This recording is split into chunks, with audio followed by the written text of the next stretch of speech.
नमस्कार, आप देख रहे हैं द न्यूज। आपके साथ मैं सृष्टि मिश्रा। उत्तर प्रदेश में बाबा का बुलडोजर एक बार फिर से चमक रहा है और गरज रहा है। आपको बता दें कि अकबरनगर में एक बार फिर से यहां पर कुकरेल नदी को पुनर्जीवित करने के लिए, जिस पर अवैध अतिक्रमण था रोहिंग्या बांग्लादेशियों का, घुसपैठियों का, उसको बाबा बुलडोजर यानी सीएम योगी आदित्यनाथ ध्वस्तीकरण का कराने का काम कर रहे हैं। और बता दें आपको, आज छठा दिन है लगातार इस पर अवैध अतिक्रमण को हटाया जा रहा है बुलडोजर के द्वारा, और ये काम लगातार 15 डेज तक यानी कि 15 दिनों तक लगातार चलता रहेगा। और ये बड़ी खबर उत्तर प्रदेश से। आपको बता दें कि उत्तर प्रदेश में इस बार लोकसभा चुनाव में ठीक रिजल्ट्स नहीं आए हैं, लेकिन भाजपा उसी तरीके से प्रयासरत है जो वो लगातार काम करती थी, अवैध अतिक्रमण हटाना, ध्वस्तीकरण का काम करना। आपको एक और बात बता दूं, जो विपक्ष चिल्लाता है कि आपने अवैध अतिक्रमण तो हटा दिया है, लेकिन वो गरीब कहां जाएंगे? तो बता दें आपको, प्रधानमंत्री आवास योजना के तहत यहां पर इन लोगों को शिफ्ट किया जा रहा है, नाम चिन्हित किए जा रहे हैं। अकबरनगर की बात करें, 80% मुस्लिम आबादी है वहां पर, 20% हिंदू आबादी है।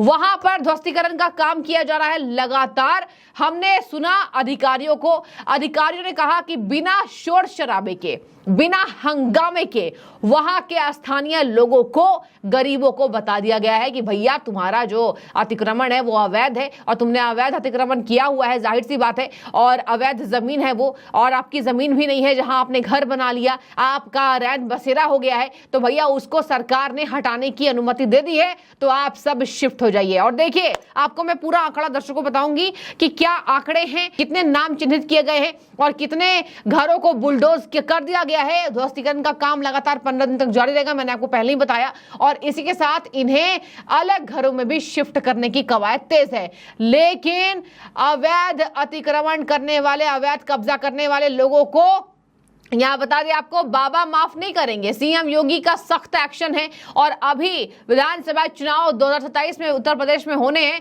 उसके पहले जितनी भी परियोजनाओं पर इनका पूर्ण विराम लगा हुआ था, एक बार फिर से उसको पुनर्जीवित करेंगे। और उसमें सबसे बड़ा नाम है अकबरनगर का। आपको बता दें कि अकबरनगर में बुलडोजर फिर से गरज रहा है और हंगामा नहीं हुआ। पुलिस प्रशासन की पूरी मुस्तैदी है, वहां पर सीआरपीएफ के जवान भी हैं ताकि हंगामा ना हो, विपक्ष की कोई टीम आकर, विपक्ष की कोई टुकड़ी आकर इन लोगों को भड़का ना सके कि देखिए भैया आपके तो घरों को डिमोलिश किया जा रहा है, जबकि डिमोलिशन हो रहा है अवैध कब्जे पर। आपको बता दें कि कुकरेल नदी को एक बार फिर से पुनर्जीवित किया जाएगा, वहां पर एक बार फिर से बसाया जाएगा, और ये परियोजनाएं उत्तर प्रदेश के विकास के लिए बहुत ज्यादा महत्वपूर्ण है। और विकास की गाथा पर एक बार फिर से नए नए प्रोजेक्ट्स को शुरुआत करने के लिए योगी आदित्यनाथ ने लगातार पत्रों पर साइन कर दिया है। इसके साथ मैं आपको बता दूं, यहां पर कहा जा रहा है कि योगी सरकार ने विस्थापित परिवारों का ध्यान भी रखा है। 1800, ध्यान से सुनिएगा, 1800 लोगों को, 1800 से ज्यादा निवासियों को प्रधानमंत्री आवास योजना के अंतर्गत भवनों का आवंटन कर दिया गया। तक करीब 500 मकान हम लोग डिमोलिश कर चुके हैं, करीब 600 आवास और हैं जिनका डिमोलिशन प्रक्रिया चल रही है। 2 से 3 दिन में हम लोग खत्म करेंगे। अकबरनगर में कितना % डेमोलिशन हो चुका है, प्रथम में कितना हो चुका है? अकबरनगर में सारे रेजिडेंशियल कमर्शियल डिमोलिश कर दिए गए हैं, और प्रथम में आप देख रहे हो कि कल शाम से हम लोगों ने शुरू किया है, और अभी तक करीब 80-85 मकान हम लोगों ने ध्वस्त किए। डेमोलिशन कब से शुरू हो रहा है, कब तक चल रहा है? ये लगातार आज 5वां दिन है और 3 से 4 दिन और चलेगा। सुप्रीम कोर्ट के ऑर्डर के बाद ये जो डेमोलिशन ड्राइव चलाई गई है, यहाँ पे उसको देखते हुए जो भी डस्ट यहाँ पे उड़ रही है, बहुत बड़े स्केल पे डस्ट का इशू है, उसके लिए नगर निगम द्वारा पानी का छिड़काव किया जा रहा है। हमारी सारी जितनी भी स्मोक गन्स है वो यहाँ लगाई गई है। इसके साथ साथ जो कर्मचारी काम कर रहे हैं उनकी हेल्थ के लिए भी मेडिकल इमरजेंसी अगर होती है उसका भी पूरा एम्बुलेंस और डॉक्टर्स का अरेंजमेंट किया गया है। और जो डेमोलिशन किया जा रहा है वो बहुत कंट्रोल्ड वे में क्लस्टर्स में किया जा रहा है ताकि उसका इम्पैक्ट मिनिमम रहे। मेडिकल टीम यहाँ पे है, कूलिंग सेंटर्स है, ORS सोल्यूशन है, पानी की सफिशिएंट व्यवस्था की गई ताकि हीट स्ट्रोक ना लगे। सारी गाड़ियाँ प्रोवाइड की गई है, डाले प्रोवाइड किए गए हैं। नगर निगम के 8 जोन की जो बड़ी गाड़ियाँ वो भी लगाई गई है।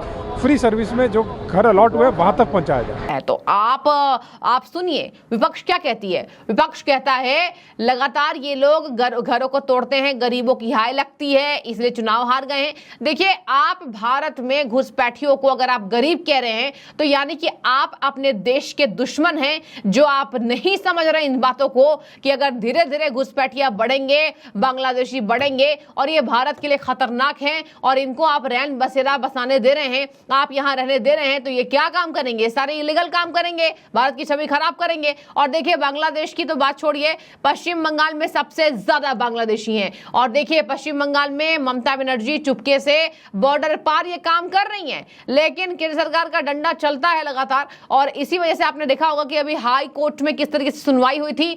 पूरे तरीके से यहां पर ओबीसी कैटेगरी को जिसमें शामिल किया गया था ममता बनर्जी के द्वारा, उसको रद्द कर दिया गया था। उसमें कई बांग्लादेशी थे, कई बांग्लादेशियों के आधार कार्ड रद्द किए गए थे, आपने ये खबर सुनी होगी। तो पूरे प्रदेश भर में देखिए जहां जहां बीजेपी की सरकार है वो ये काम कर रही है। इसके साथ में आपको बता दूं, यहां पर सीएम योगी ने क्षेत्र के पुनरुद्धार का बेड़ा उठा लिया है और कह दिया कि व्यापक तरीके से अवैध निर्माण किया गया था अपने फायदे के लिए। सपा पोषित, ध्यान से सुनिए, सपा पोषित भूमि माफिया और कुकरेल नदी पर घुसपैठिया रोहिंग्या बांग्लादेशियों को अवैध तरीके से बसा दिया था। समाजवादी पार्टी की देन है ये, समाजवादी पार्टी की देन है। उत्तर प्रदेश में जो पूरी यहां पर फैली हुई आप देख सकते हैं अवैध तरीके से कब्जाई जमीन है, इसके साथ भूमि माफिया और इसके साथ आपने देखा माफिया का खात्मा धीरे धीरे हो ही रहा है बुलडोजर के द्वारा। और इसी वजह से कहा जाता है बाबा बुलडोजर। और बता दें आपको, ये समाजवादी पार्टी जो चिल्ला रही है कि हार हो गई विधानसभा में हम जीतेंगे, उसी क्रम पर उसी रास्ते पर यहाँ पीएम मोदी और सीएम योगी काम कर रहे हैं। रास्ते से दोनों लोग नहीं भटके, वही काम कर रहे हैं। बुलडोजर चलाना, अवैध अतिक्रमण हटाना, रैन बसेरों को यहाँ पर समाप्त करना और यहाँ पर जिनके लिए वो जमीन है आधारित उनको देना, उनको आवंटित करना। और प्रधानमंत्री आवास योजना का फायदा भी इन लोगों को मिल रहा है। ऐसा नहीं है कि आपको हटा करके सीधे देश से बाहर निकाला जा रहा है, लेकिन यहाँ पर विपक्ष के द्वारा ये किया जा रहा है और समाजवादी पार्टी की गंदगी को बीजेपी साफ करने की कवायद तेज करे, ऐसा बीजेपी नेताओं का कहना है। आगे मैं आपको बता दूं, कहा जा रहा है कि ये जो इलाका दर्शकों अकबर नगर, जहां मैंने आपको बताया 80% मुस्लिम आबादी है, ये इलाका अवैध कामों का और यहां पर कहा जा रहा है अपराध का प्रमुख अड्डा उत्तर प्रदेश के अंदर बन गया था। उत्तर प्रदेश के अंदर ये बन गया था और इसी के साथ प्रदेश से अराजकता और सुरक्षा से खिलवाड़ यहीं से शुरुआत हो रही थी और यहां से व्यापक तरीके से साजिशें रची जा रही थी।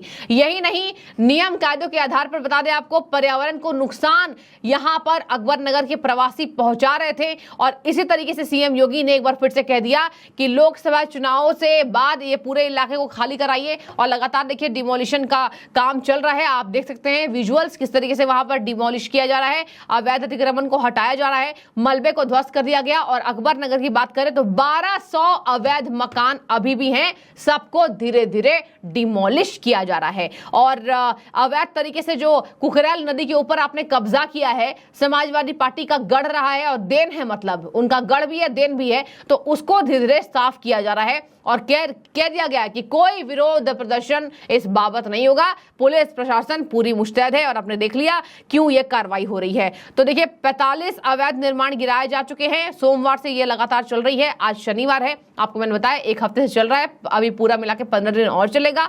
और अवैध तरीके से इन सभी निर्माणों को ध्वस्त किया जाएगा, लोगों को शिफ्ट किया जा रहा है, बसंत कुंज में नए मकान दिए जा रहे हैं। अकबर नगर की आबादी 14,000 के करीब यहाँ पर है, जिसमें 11,000 मुसलमान हैं और 3,000 हिंदू हैं। 90% लोग पलायन कर चुके हैं। अकबर नगर के सौंदर्यीकरण का ये पूरा काम किया जा रहा है। तो ये अवैध अतिक्रमण हटाया जा रहा है सौंदर्यीकरण के लिए, ना कि किसी धर्म समुदाय को टारगेट करने के लिए, जो विपक्ष लगातार झूठ फैला रही है। आपकी क्या राय है, आप जरूर कमेंट में बताइए कि क्या आपको लगता है कि प्रदेश का बीड़ा उठाने वाली सरकार को ये काम उनका फर्ज होता है और ये काम आपको करना पड़ता है, सौंदर्यीकरण के लिए, विकास के लिए आपको ये सब काम करना पड़ता है और सबसे पहले अवैध मकान ही ध्वस्त किए जाते हैं। आपकी जो भी राय उस बाबत जरूर कमेंट में बताइए। शुक्रिया।